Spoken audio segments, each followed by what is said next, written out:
प्राचीन काल में पहले संत और ब्राह्मण बनाने के लिए दीक्षा दी जाती थी। इससे दीक्षा देने के तरीके में से एक जनेऊ धारण करना भी होता था। प्राचीन काल में गुरुकुल में दीक्षा लेने या संन्यास होने के पूर्व यह संस्कार होता था जिसे यज्ञोपवीत प्रतिबंध भी कहते हैं।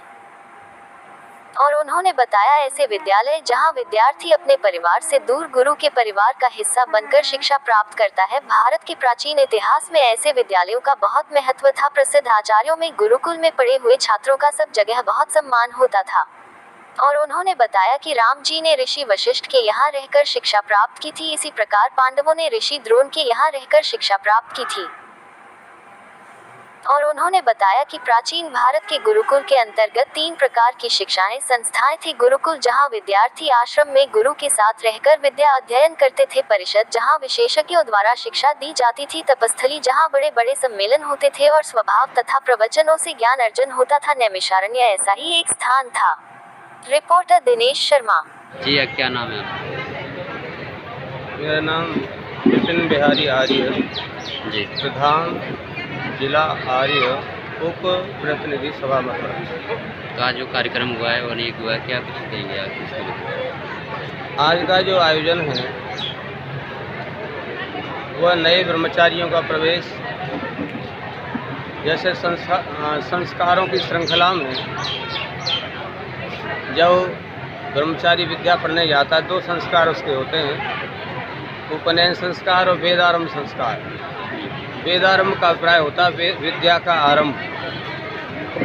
बच्चे का उपनयन करते समय उसे याद दिलाया जाता है, बेटा तेरे ऊपर 3 ऋण हैं, ऋषि ऋण, देव ऋण और पितृ ऋण।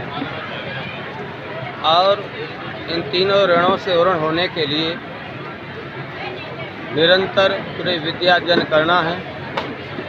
विद्या अध्ययन के बाद उसका वर्ण निश्चित होता है। मैं संसार में अज्ञान को दूर करूंगा। दूसरा व्यक्ति, मैं संसार से अन्याय को दूर करूंगा। तीसरा ब्रह्मचारी व्रत लेता है, मैं अभाव को दूर करूंगा। और चौथा, जिसे हम चतुर्थ श्रेणी का कर्मचारी कह सकते हैं, शूद्र कह सकते हैं, जो पढ़ने से ना पढ़ सके, वो अपनी सेवा कार्य के द्वारा मैं तीनों वर्णों की सेवा करूंगा। ये सामाजिक व्यवस्था थी गुण कर्म के आधार पर। मध्यकाल में जातिवादी लोगों ने, विदेशी लोगों ने, कुछ स्थानीय लोगों ने लोभ देकर यहाँ के साहित्य में मिलावट करवाई। महर्षि मनुवाल जो धर्मशास्त्र के प्रणेता थे उन्हें बदनाम किया। जबकि महर्षि मनु की मान्यता है कि जन्मना जायते शूद्र संस्कारात् द्विजोच्यते। जन्म से किसी का बेटा हो, मेरा बेटा हो, आपका बेटा हो, वो शूद्र है और संस्कारों के द्वारा ही उसे द्विज कहा जाता है। पहला जो है जन्म माँ के गर्भ से, दूसरा जन्म आचार्य के गर्भ से होता है। जैसे यहाँ बच्चे आए उसे कहते हैं द्विजन्मा, जिसके 2 जन्म हुए हैं विद्या के द्वारा। और मैं ये कह दूँ कि ब्राह्मण क्षत्रिय वैश्य तो जातिवादी कहेंगे, और ये कह दूँ एक व्यक्ति ने प्रतिज्ञा की है मैं शिक्षा के क्षेत्र में काम करूँगा, दूसरा कहता मैं आर्मी में जाकर देश की सेवा करूँगा, तीसरा कहता व्यापार करके मैं देश की सेवा करूँगा। एक कहता है कि गुरुदेव मैं पढ़ नहीं सका लेकिन मैं इन तीनों वर्णों की सेवा करूँगा।